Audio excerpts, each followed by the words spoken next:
this is John from FlatCatGear, and today I'm going to talk a little bit more about the Ocelot HX system. One of the things we've been saying is the hyper efficiency.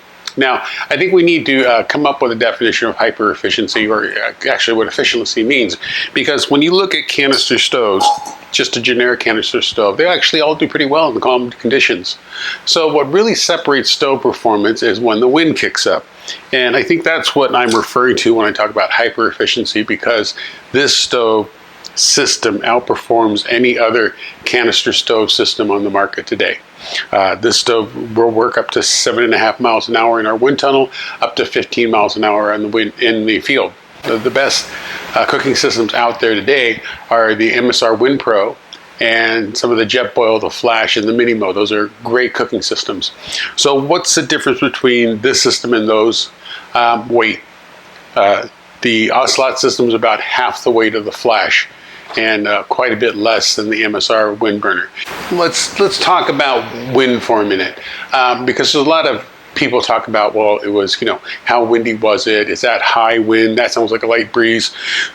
So a reference here, this is known as a Beaufort scale. This was developed by sailors, and it gives an indication of a visual recognition according to miles per hour and wind speed. And as you can see, even when I'm talking about, 7 miles an hour wind, that's really considered a moderate breeze.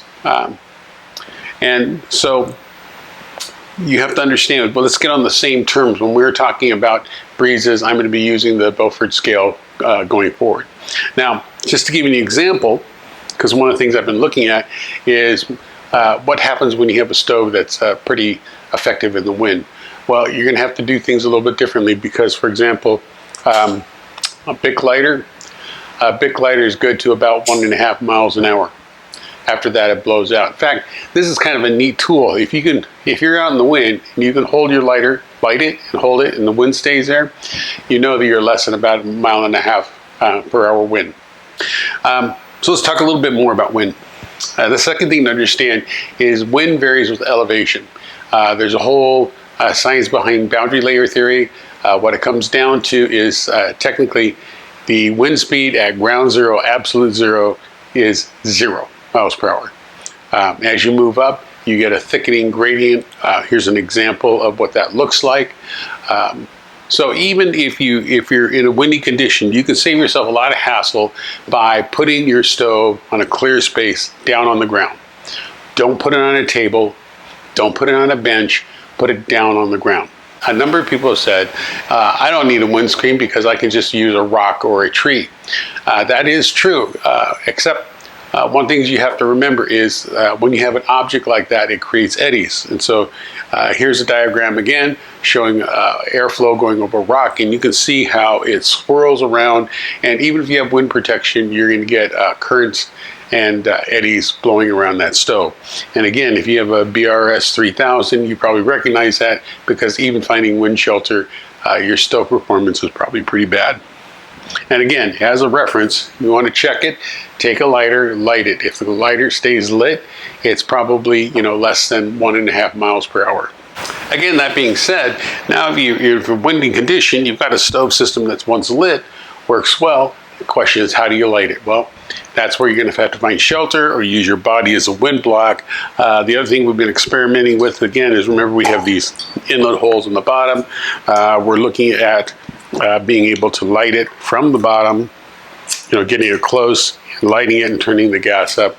But it's going to take some practice. In normal operation, one of the things I say, and you can see in the literature, is it's best for best fuel efficiency to run this at about 1/3 power.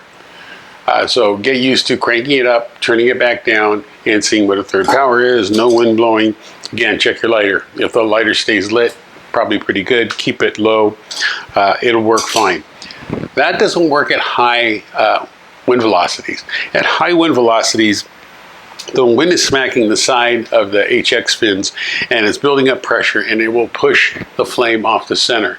So when the wind picks up, you actually need to turn the flame up a bit. And what the flame will do is will build up pressure below here, and it will push out a bit, and it actually increases your efficiency.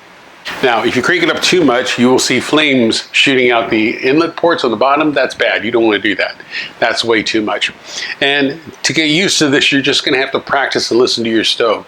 The other thing you know, if you're turning it up too high, is if you listen to your stove and you put your mug on top. No, always put your mug on with water. If the pitch of the stove changes, you're probably choking off the stove a bit. The second thing is, even if the ambient wind is blowing pretty strong, puffs of wind can blow the stove out. So, like I said, we tested this about 15 miles an hour. We had 25-mile-an-hour gusts. And when a gust came by, you could hear the stove go out. So you're gonna have to be around your stove, take it off, get a little shelter, relight it, put the stove back on, and listen to your stove. Now, these things are also so fast, you just have to hang around your stove a little bit. I think when 15-mile-an-hour wind, we got a 2-cup boil in about 4 minutes. Come visit us at www.FlatCatGear.com.